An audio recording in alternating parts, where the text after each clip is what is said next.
안녕하십니까. 행복도량 여주 송암사 지행입니다. 불교계에서 일하는 지인을 길에서 우연히 만난 적이 있었죠. 그런데 어디가 아픈지 얼굴이 매우 안쓰러워 보여 왜 그러냐고 물어보았죠. 그 사정을 들어보니 어머니 때문에 그렇다는 것입니다. 최근에 어머니가 화를 참지 못하고 분노를 자주 표출한다는 것입니다. 처음에는 순간적인 불평이라고 생각을 했는데 이제는 정도가 심하여 욕과 함께 폭행까지 하여 걱정이라는 것입니다. 가족은 물론 주변 사람들에게까지 피해를 주어 병원에서 진료를 받았는데 일종의 분노 조절 장애가 생겼다는 것입니다. 당장 어떻게 해결할 방법이 없으니 약물 치료와 함께 마음을 안정시키도록 하라는 처방에 따라 어머니 곁에서 간병을 하고 있어 몸도 마음도 많이 힘든다는 겁니다. 지인의 어머니같이 우리의 주변에는 성냄과 분노를 참지 못해 가족과 이웃까지 피해를 주는 경우가 종종 있습니다. 이같이 질병으로 생기는 분노도 있지만 습관적으로 마음을 조절하지 못해 화를 내는 경우도 있습니다. 마음의 화는 병으로 전환될 수 있으니 조심을 해야 합니다. 그러면 언제 화가 날까요?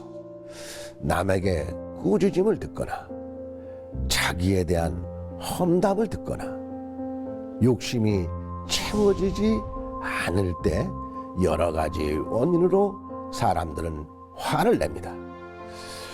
화를 참지 못하면 성질을 부리고 나아가 분노까지 표출하기도 합니다.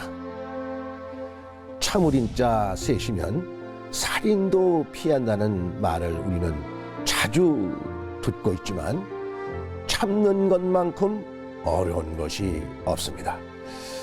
왜 우리들은 화를 참지 못할까요? 무엇을 가지고자 간절하게 바라는 욕망, 그릇된 생각에 사로잡힌 사념, 반성이나 억제 없이 충동적으로 행동하려는 마음을 이기지 못하기 때문입니다. 부처님께서 말하는 인욕이란 참을성입니다. 여러 가지 치욕을 받고도 참고 마음을 움직이지 않는 수행이 바로 인욕입니다. 단순히 어려움이나 괴로움을 참고 견디는 게 아니라 비방과 칭찬 사이에 동요대비 없는 튼튼한 마음을 공부하는 행위가 인욕입니다. 어떻게 하면 화를 내려놓을 수 있을까요? 화를 낼 때는 항상 그 대상이 있습니다. 대상에 대한 집착을 버리게 되면 자연히 인욕을 실천하는 것입니다. 마음을 비워내는 수행은 나와 대상에 대한 연기적인 관계라는 진리를 아는 것입니다. 화를 참고 평안을 이루어 마음과 몸을 조화롭게 하는 가장 좋은 방법이 인욕수행이니 하루에 한 번이라도 상대를 지혜로운 마음으로 바라보는 시간을 가져보는 것이 어떨까요?